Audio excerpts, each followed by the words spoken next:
right, thank you. So good afternoon, everybody. I am a very warm welcome to Te Whare Wānaka Aoraki, or Linkage University, and to the Excellence Series. Christine Gisoni, Tokulangoa. So my name is Christine Gisoni, and I am the Dean of the Faculty of Agriculture and Life Sciences. And it's my pleasure to host you for today's event. I was going to start off with a little bit of housekeeping. So just a couple of things. The loos are out here. If there's an alarm, it's not like a practice. We're not expecting alarm. So if an alarm goes off, that means that we need to exit the building. So you got those doors there, and we gather on the Forbes lawn where the sun has come out. So that's good. The other is after the event, there will be some drinks and nibbles out here for a bit of networking and catching up with people who maybe you haven't seen, have an opportunity to talk with our speaker, those kinds of things. So that's just a reminder for afterwards. Stay around a little bit for some drinks and nibbles. So the Excellence Series celebrates the academic leadership and applied research excellence that define Lincoln University. Through these events, we're able to showcase the work of scholars whose research is helping shape a more sustainable, productive, and resilient Aotearoa New Zealand, and whose impact reaches far beyond our shores. And I think that's one of the things that's quite important here, is that the impact that we make in a small place like Lincoln, in a small country in New Zealand, has impact across the world. So today we're delighted to highlight the work of Associate Professor Rachel Bryant, who's actually in the Faculty of Agriculture and Life Sciences, so this is extra special for me, who's a leading researcher in dairy production systems and nutritional strategies that reduce the environmental footprint of farming. So Associate Professor Bryant's research investigates how we can balance productive, profitable dairy farming with environmental care. As part of the Low Nitrogen Systems Research Program, which is a major collaboration led by DairyNZ, Rachel's work focuses on practical solutions that help farmers use nitrogen more efficiently, reduce nitrate leaching, and cut greenhouse gas emissions, all while maintaining viable farm businesses.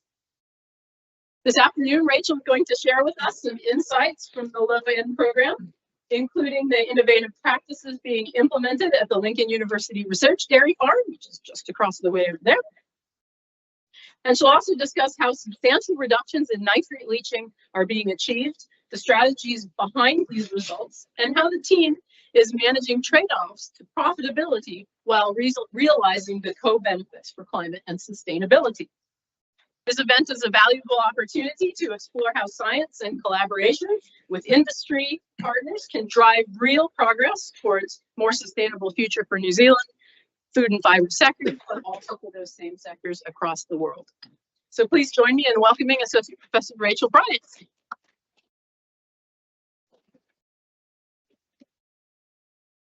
Thanks, Christine, and thank you for this opportunity, and thanks for your time being here.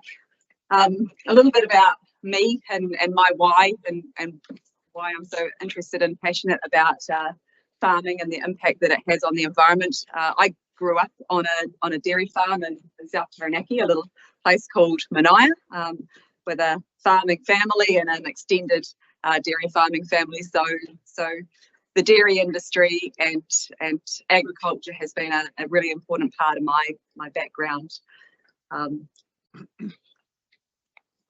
So without further ado, I'm going to be talking today a lot about nitrate and nitrogen losses, and I get the sense out there in the community that when we say the word nitrate, the images or the perceptions that are greeted with that word is that nitrate is associated with negative environmental outcomes, degradation, pollution of waterways. And one of the reasons that you might be here is the recent increasing or extra publicity that nitrate has been given in the media. But for me, I think of nitrate less as a villain, as it's often portrayed, but rather as a hero. For me, and in our agricultural pastoral systems, nitrate is really critical for plant production. It's the primary nutrient that plants take up for pasture production. that feeds our livestock and produces and is used to produce milk and meat. When we think about the nitrogen cycle and the processes and the important role of the animal in that nitrogen cycle, the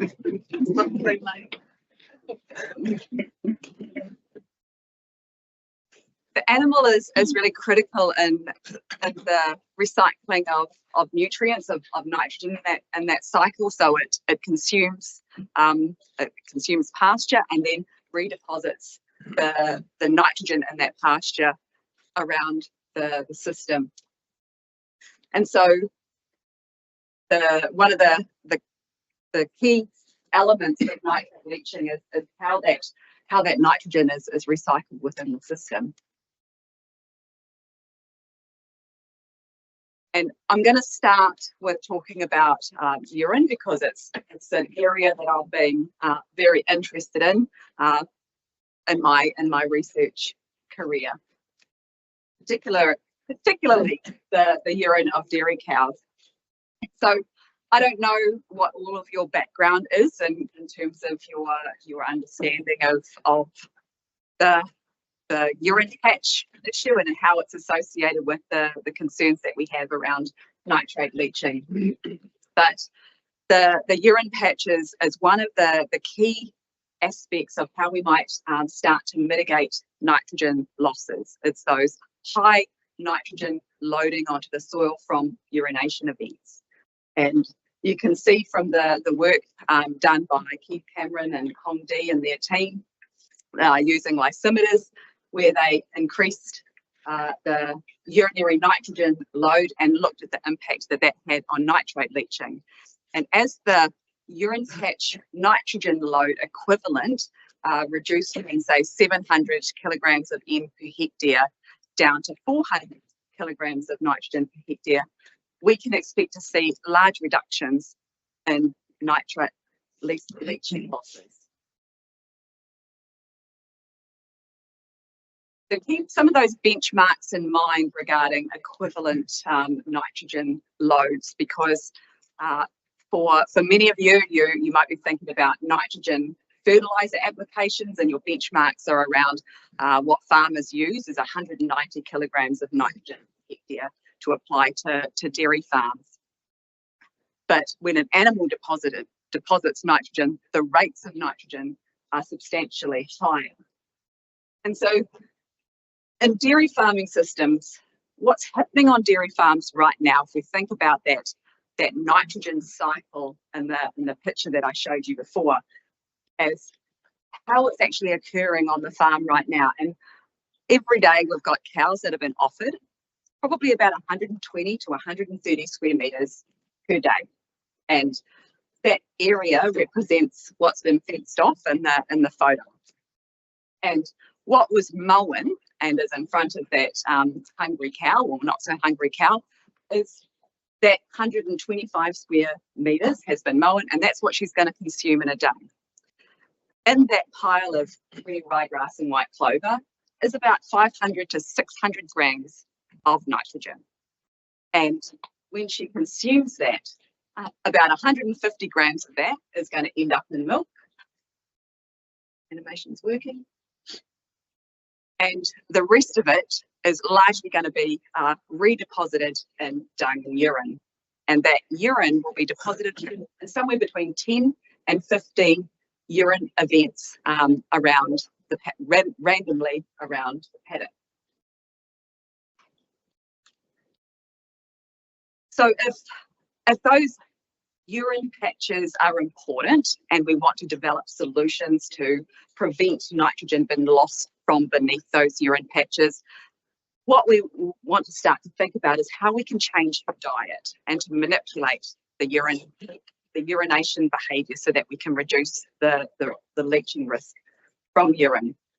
But one of the challenges that we have had in the past was trying to measure and monitor the urination behaviour of grazing dairy cows. We can put cows in a barn, in a stall, and have them standing still and take the feed to them, but that's not going to be representative of what's happening out in the field. So what we needed to do was develop suitable tools that enabled us to understand how nitrogen was being recycled by the animal.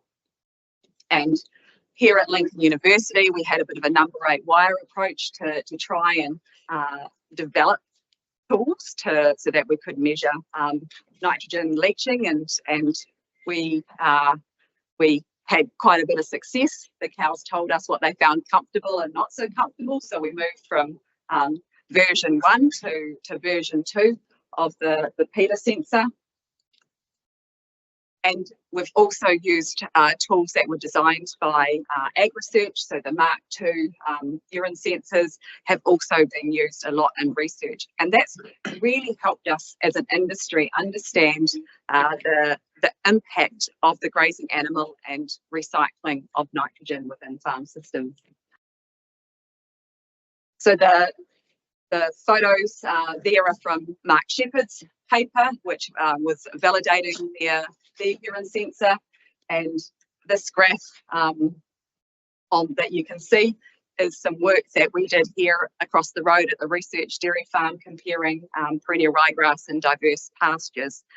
And what I want you to take from this graph is the variation in urinary end load from individual animals. So this is the average urination behaviour of grazing dairy cows. And what you can see is that just before sun up, so before 6 o'clock in the morning, the herders come and collect the cows, and she's standing up, it's potentially still dark, and she's having a urination event. And it's probably been quite a long time since her last urination event. So not dissimilar to humans, big urination event in the morning, a high nitrogen load. She goes to the cow shed, she gets milk, she comes back, and she spends her time grazing for 2 or 3 hours. And during that grazing time, she's urinating multiple times, and they're much smaller urinations, and they're more dilute urinations because she's consuming a lot of water. And from those urine sensors and looking at how she behaves, we can see that there's huge variation in urination behaviour. So those first urination events of the day can be anywhere from 700 to 800 or 900 kilograms of N per hectare equivalent. In this particular research, it was around about 700 kilograms during that peak urine end load. But during the day, when she was doing a lot of smaller events, the end load was much smaller.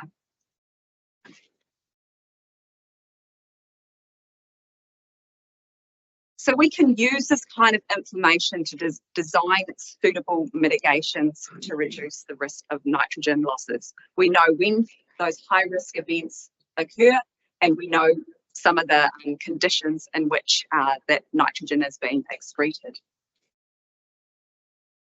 So when it comes to mitigating nitrogen, there's been a huge body of evidence and research that has targeted specific pathways of the nitrogen cycle to identify what approaches we can use to reduce nitrogen leaching.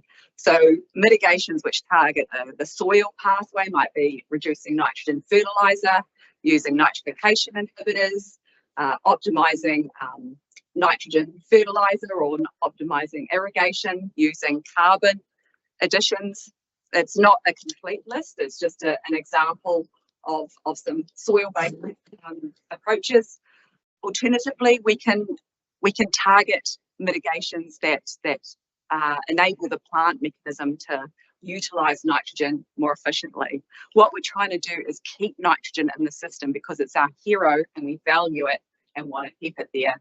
So mitigating N loss using the plant pathway might be changing the plant species, using a plant that takes up nitrogen when it gets cold and when drainage is occurring. We might use wetlands, we might change our fertiliser approach, or we might use leaf stage to improve light interception and increase pasture growth. And pasture growth means nitrogen uptake. Then there's those mitigations that focus on the animals. and I've talked a little bit about that already, but using urination sensors, we know that if we change the moisture content of their diet, either with a forage or with sodium, a salt, that increases the intake, that can change their how much the urine volume is and dilute the nitrogen concentration in the urine. We can improve or change the sugar and the carbon to nitrogen balance in the diet, or reduce the protein content, so we can more closely match her protein or her nitrogen requirements with what we're feeding her. When you look at all of these mitigations, you can think that what size impact are they actually going to have? Are they going to change nitrogen leaching at the farm level by 1%, 5%, 10%? A lot of the modelling would suggest that the impact of applying any of these individually is quite low, between 1 and 20% at best, in terms of the impact that it will have on nitrogen leaching. And the cost of adopting these mitigations is also quite variable. So using standoff or barns is going to require quite a bit more financial commitment than changing your nitrogen fertiliser application rate, for example. What we need and what's missing is the science to look at these mitigations and look at the impact of combining those mitigations or stacking those mitigations, so that we can layer the little impacts to achieve a large impact on reducing nitrate leaching. And that's where the low-end systems program comes in. So this program, which is funded by DairyNZ and MV, along with co-funding from Fonterra and CRB, has taken the bold approach of trying to, or designing transformational dairy farming systems that will reduce nitrate leaching by what we hope is somewhere between 40 and 60%. And the pathway to doing this is to find decision support tools that help farmers understand or can manage their dietary in surplus of their herd using milk composition. So the milk urea can tell us a lot about the protein intake of an animal and whether she's getting too much or too little. We're using the stacking technology approach and doing modelling and farm systems application of those all of those mitigations, or the optimal mitigations, and we're communicating that to the wider community as we go.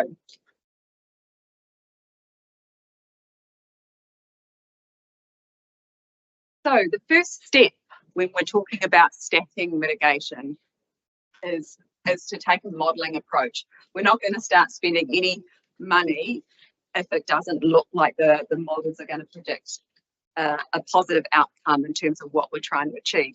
And we're going for 50% reduction in nitrogen leaching. And we're starting from a position where farmers are already using best practice mitigation. Farmers have already improved their nitrogen fertiliser and reduced fertiliser rates. They're already using catch crops such as oats following kale or fodder beet crops. So in this scenario, we use best practice now, and we're saying what we're going to do is get a 50% reduction in nitrate leaching. And the farm that we modelled was the research dairy farm across the road, and we applied those conventional farm practices to that farm to get our current estimate of nitrogen losses. Then we decided which mitigation was going to give us the biggest bang for our buck, and we opted to reduce the nitrogen fertiliser. So less nitrogen in will equal less nitrogen out.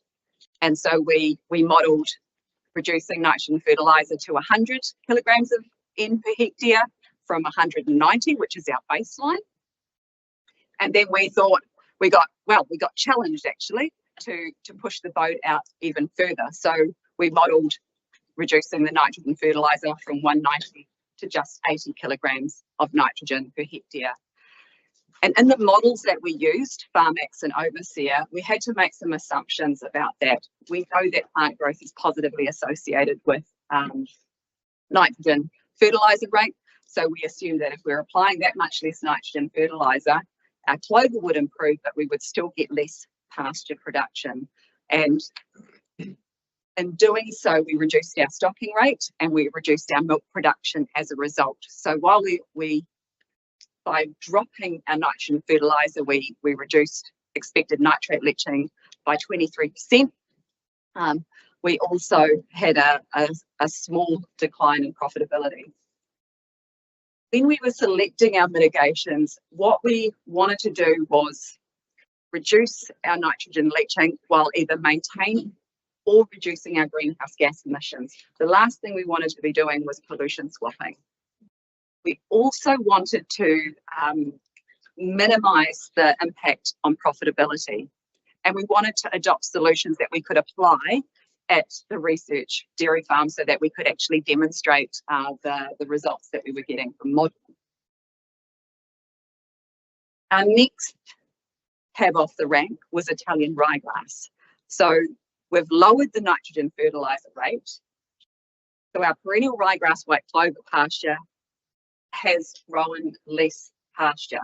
We want to try and compensate the drop in pasture production from the perennial ryegrass by putting an Italian in there, which is a grass species which is more predisposed to growing dry matter above ground. And so what we were hoping to do was use that cool season, active, high producing pasture to soak up nitrogen and improve our nitrate leaching and our profitability. In the modelling assumptions, there's no mechanism for Italian ryegrass, so there was no appreciable impact on the nitrogen losses. But we reduced the margin for profitability. Then we looked at plantain. There's a huge amount of evidence showing that plantain has a positive impact on reducing nitrogen leaching, and it is recognised in Overseer. So we assumed that we were going to get 30% plantain in our pastures, and that this would improve or reduce our nitrogen leaching, which, according to the modelling, if we incorporate plantain in about 30%, 20% of the biomass would be legumes and the rest in Italian ryegrass, that our nitrate leaching would be reduced by 41%, with co-benefits of reductions in greenhouse gas and a small reduction in profitability. So what we did next with this information was apply those strategies into what we call farmlets or mini farms. So what you're looking at is a map of the research dairy farm. And all those blue paddocks is one farm that represents our control or our baseline farm. So that's the first model that we used, our best now Canterbury practice. And that blue area is 11.8 hectares, and it supports 40 cows from July through to May. And the green area is our stacked farmlet. So that's the farmlet that's got the 80 kilograms of nitrogen fertiliser, it's got Italian ryegrass, and it's got plantain. That makes up 12.2 hectares, 39 cows. So the two stocking rates are slightly different because with the modelling we wanted to keep a similar comparative stocking rate. So we've got 3.4 cows per hectare on the blue farm or the control, and 3.2 cows on the stacked farm. And these farms were established originally in 2018 as the Living Lab, an initiative for the university, and they've evolved into the low-end stacked farmlet comparison in 2023, in July 2023. And since that time, we have been measuring all sorts of things relating to the animal, the pastures, and the soils.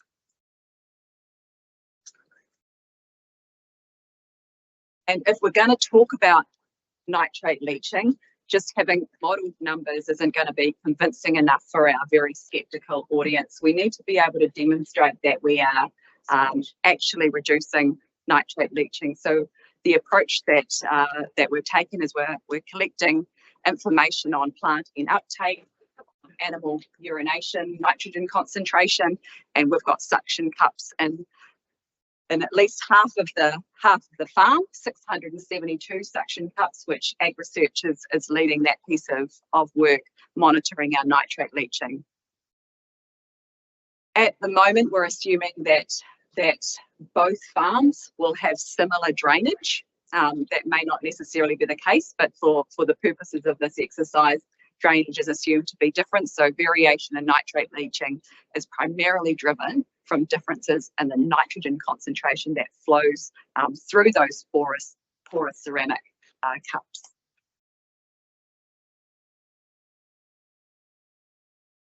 So what have we found from monitoring the leachate that flows through those ceramic cups that you've just seen? We installed them in the winter in 2023, and from November onwards, we've been collecting that leachate and looking at comparing the nitrogen leaching. And what you can see is some divergence following drainage events when there's been substantial rainfall, and December just been, that's when we had the rain just around Christmas time, where we had drainage occurring there, and this past autumn and winter has been a very high rainfall, high drainage period. So we've had lots of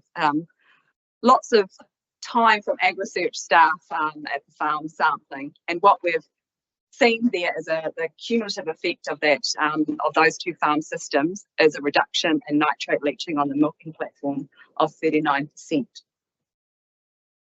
which is very similar to what we predicted of the 41% from our pre-experimental modelling.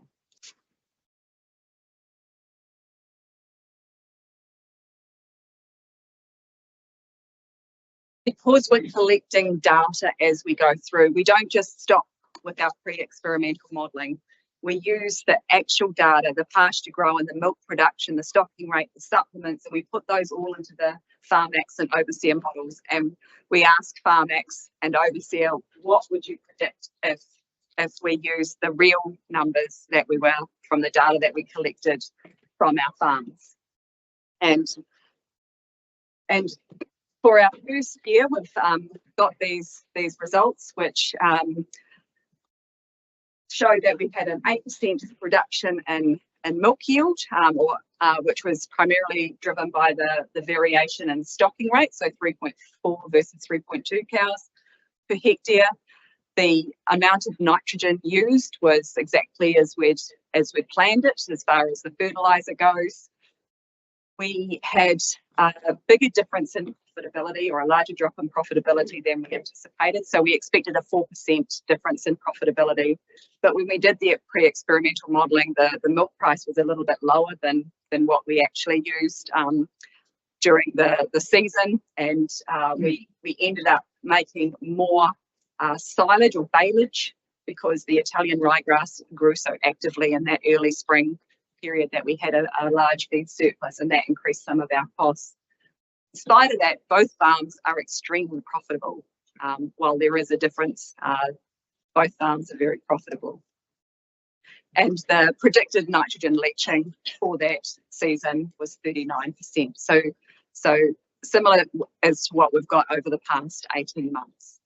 And our predicted greenhouse gas emissions is a reduction of 12%, which is equivalent to an emissions intensity reduction of between 5 and 6%.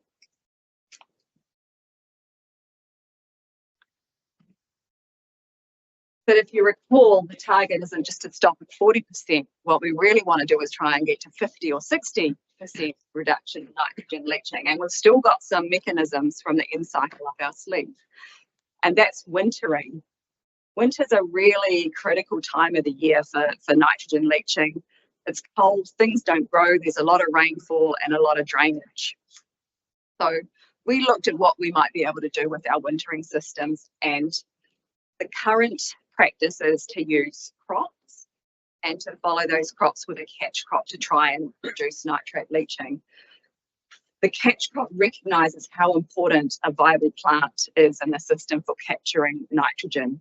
So we took the approach that using pasture wintering may help us to achieve that extra reduction in nitrate leaching.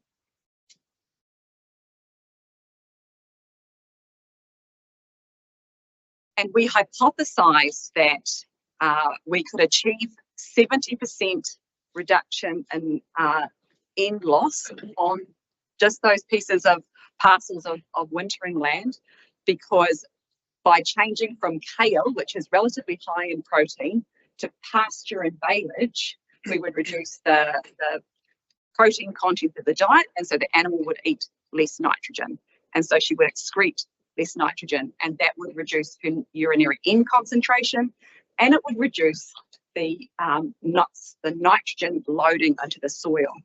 So the more nitrogen is mineral nitrogen that loads to the soil, the greater the risk of N losses.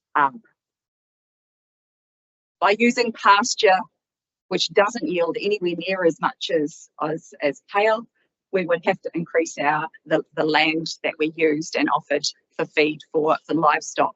So by reducing our stocking density, we're effectively ensuring that less urination events are overlapping with each other. So when cows are on kale, they're closer together, and the urine patch overlap is much higher risk of doubling up. So instead of getting a 400 kilogram N per hectare, you get twice that when they overlap. And because once the cows have finished consuming kale, the ground is muddy, there's no plant there to regrow initially and capture the nitrogen that's been deposited in urine. We argued that by wintering on pasture, the grass will start regrowing and capture that nitrogen and prevent it from being leached straight away. We didn't have the resources to install another 600 suction cups to measure winter nitrate leaching. So we took the approach that we would sample the soil and measure the inorganic nitrogen at different soil depths. So at 15 centimetres, 30 centimetres, 45 centimetres and 60 centimetres, and look at the ammonia and nitrate at those different levels. And we took the approach of doing a pilot study initially on a commercial dairy farm at Methven, where a farmer was comparing kale and diverse pastures. And we used his farm to explore the variation in soil and organic N, and use that to design a suitable methodology to do a controlled study at the research dairy farm in the winters 2023 and 2024. In addition to soil measurements, we also wanted to collect data on variables that might explain our results. So we looked at the forage yield, we measured the animals, how they were retaining nitrogen, how they were excreting nitrogen,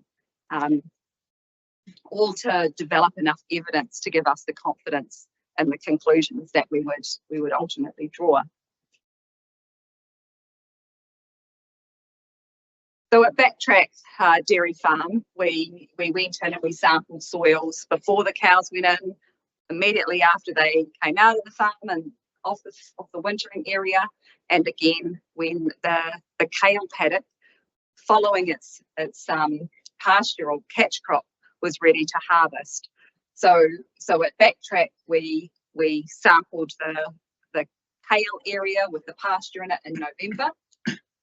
And what we found was that the nitrogen concentration in the soil under the kale, which is the blue bar, was more than 5 times higher than the nitrogen in the soil under the pasture area. 100 kilograms of the nitrate in that kale system was below 30 centimetres.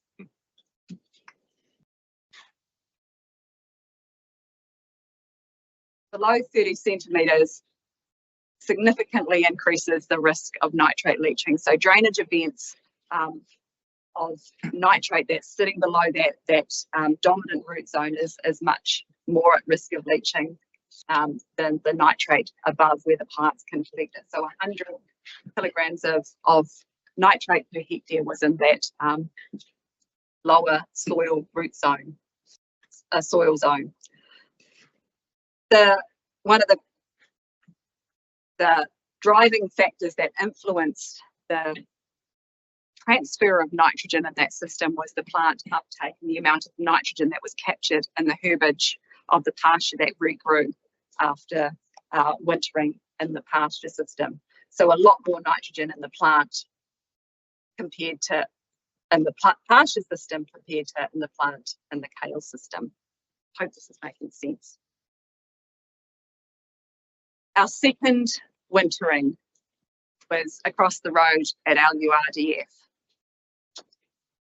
The winter, and both of these winters at Backtrack and at our URDF weren't particularly wet winters, but we saw very similar outcomes. Much higher soil in the kale system compared to the pasture system, and increased pasture uptake of nitrogen in the soil following the winter. So the difference in mineral N in the soil is at least 70% different between the pasture wintering system and the kale wintering system.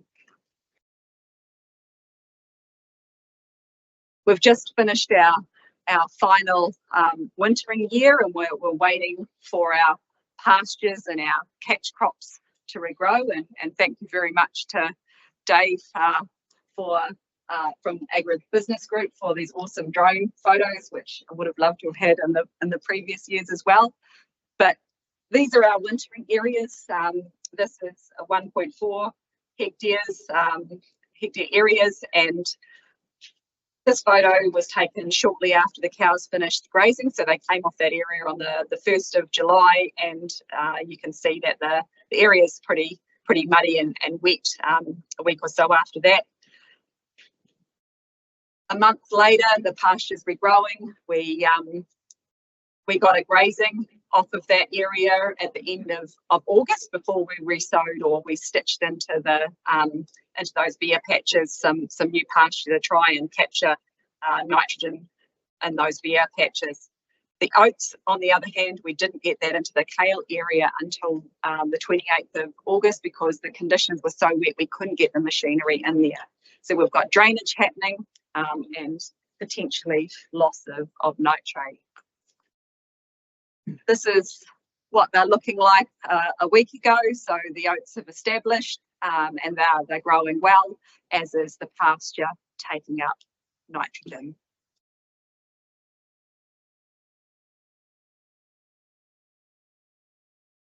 So in summary, what we can be pretty confident and that with the evidence that we've collected to date with our modelling and our on-farm practices is that we can that the modelling supports, or the practices support the modelling. We have been able to demonstrate a reduction in nitrate leaching on the milking platform by 40%, around that 40%, with co-benefits of reduced greenhouse gas emissions. We've still, I think, got a bit of fine-tuning or refinement to do to reduce that profitability gap.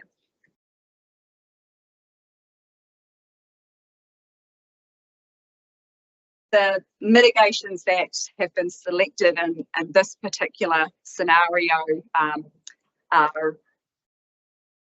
designed to suit the farm system that we were going to practice those mitigations in. So the mitigations that we've chosen may not necessarily be the optimum mitigations in other environments.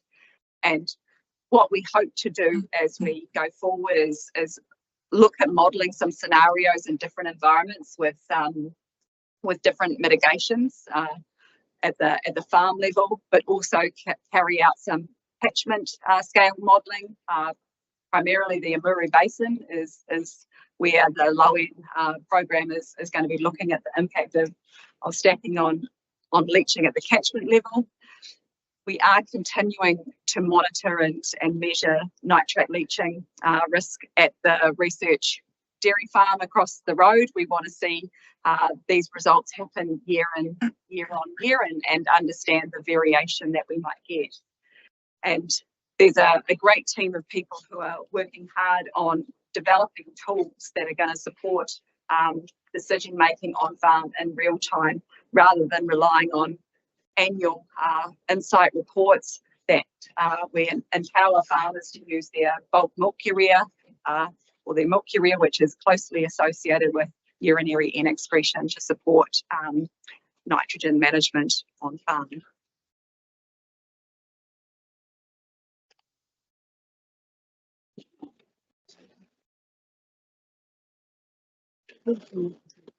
Thank you very much, Rachel. That was fantastic. It was excellent to hear how you developed these models, which are purely theoretical, and then you actually went out into the field and tested them, and they worked. I mean, that is so fantastic. I'm sure there's a lot of people in the audience who have questions for you, so please, questions for Rachel? Sure. Thanks very much, Rachel. You talked about the Italian ryegrass producing so much biomass you had going in balings. That to me is indicating you could have actually increased the stocking rates in that system. Is that correct? Or are there other issues? So that would probably be part of the refinement. So for those who didn't hear the question, the surplus Italian ryegrass that we observed in that first year would indicate we could increase the stocking rate. There's a little bit of a carryover of sowing quite a large area to get the farm system set up. So that was more than 10% of the land. It was 30% of the area which drove that higher than normal, higher than expected growth rate. So not quite ready to increase the stocking rate at this point. Nice try, this. And we got one in the back, and then you can. In regards to the low nitrogen systems, do you find that there's enough funding provided to actually make initiative for change? And what are some steps in the future that could create more change, like for the future? So when you say funding for farmers or for research? For farmers, so they actually make the change that will help with the nitrogen leaching. Okay, I don't know if that's a question to an audience of farmers. I think so. You're asking what funding is required to help farmers make some of these changes. I think sometimes it's more about getting rid of uncertainty, which is stopping farmers from adopting these practices. It's providing the evidence and identifying some of the pitfalls and challenges that might be introduced by adopting these. So part of this process is actually trying to take away some of the barriers that are less associated with funding and more associated with just giving confidence in the outcomes. Rachel, in terms of these stack techniques, are you seeing any synergies between them, both positive and antagonistic, or are they literally just cumulative, stacking on top of each other? That's a good question. I guess we had a really good team of people when we were selecting the stacks and trying to identify which stacks would not be antagonistic. So sodium, for example, has shown in some research that it increases water intake and reduces nitrogen leaching, but plantain basically does the same thing, and adopting both of those might cancel each other out, for example, rather than be antagonistic.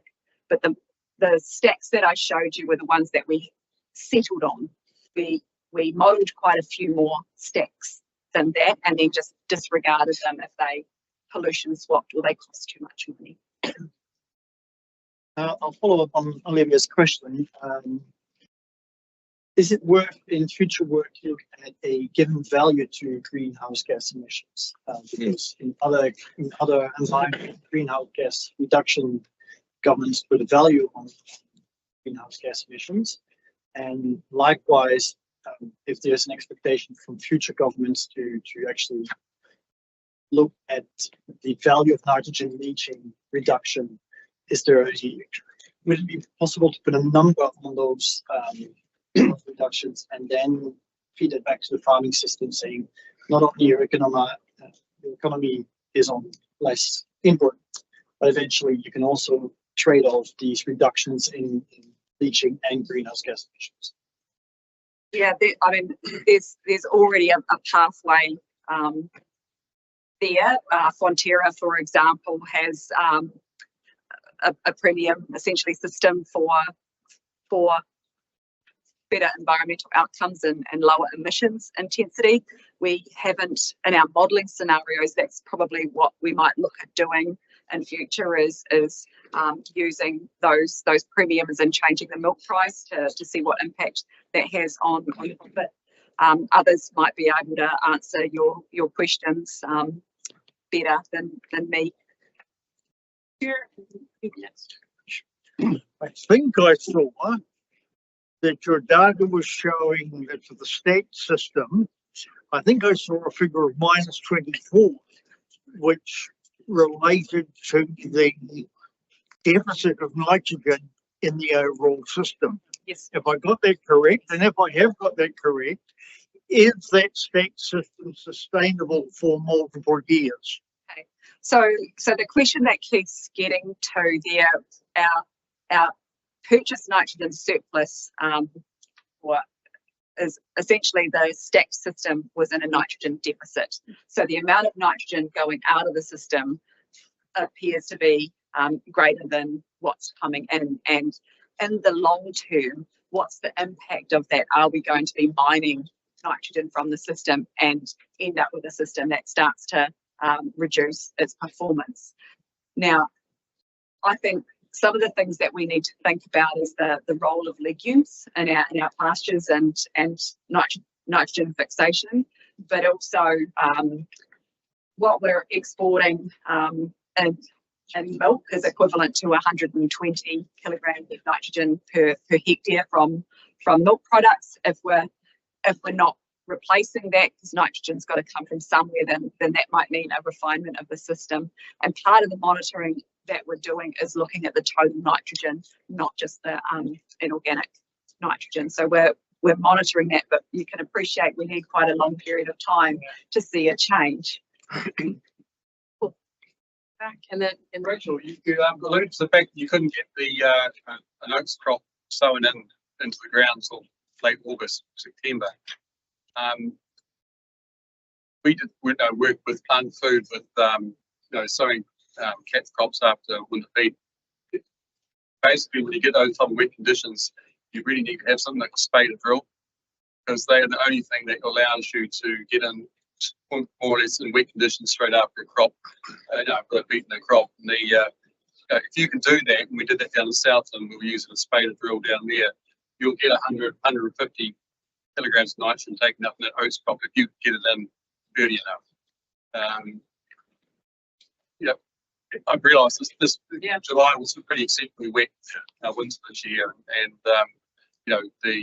often we've used conventional tillage to put in crops and sow oats in July at times, or even earlier, because the conditions have allowed it. But that's one of the things you might want to consider. If you get a future wet winter, it's that month you have to wait is actually quite it's actually quite detrimental to actually getting some benefit. Thanks, Peter, and it's a lot of your work that has informed the stacking and decisions that we have adopted. So spade or drill. I know. Not on everybody's farms, they're not cheap, but where they do work, it's kind of amazing. there's a question in the back, and then Roger. I was About the feasibility of pasture wintering, you said you had to reduce stock numbers to achieve the same wintering as you would on kale. How much did you have to reduce by, or how many hectares more pasture do you need for the same number of cows? Yeah, so I mean the herd size was the same as the milking platform herd, and the stocking rate was really reduced for the lower nitrogen fertilizer. But in the research that we've done, we've needed to use twice as much land compared to kale. We've got a group of farmers on our guidance committee and working with the farmer who we did work on for the wintering measurement in 2023. There aren't many farmers that would offer 15 square metres of new feed a day on pasture. Most farmers are going to probably need 3 times as much land, and that when we presented this work to farmers, that is a concern and a question of farmers is where's that land going to come from, and that's something that part of the stakeholder engagement is putting that information and those questions out there. Thanks. I think we have time for one more question from Roger, who's had his hand up for a long Yeah. Did you notice any differences in the animal health between the kale diet over the winter periods and the pasture-based diet over the winter periods? So the question was, did we notice any difference in animal health between the two wintering systems? And the short answer is no. We've had a lot of evidence over the years on how to manage any nutritional disorders from either of those diets and meet their metabolizable energy and protein requirements. So we designed the diets to meet their energy requirements to put on half a condition score.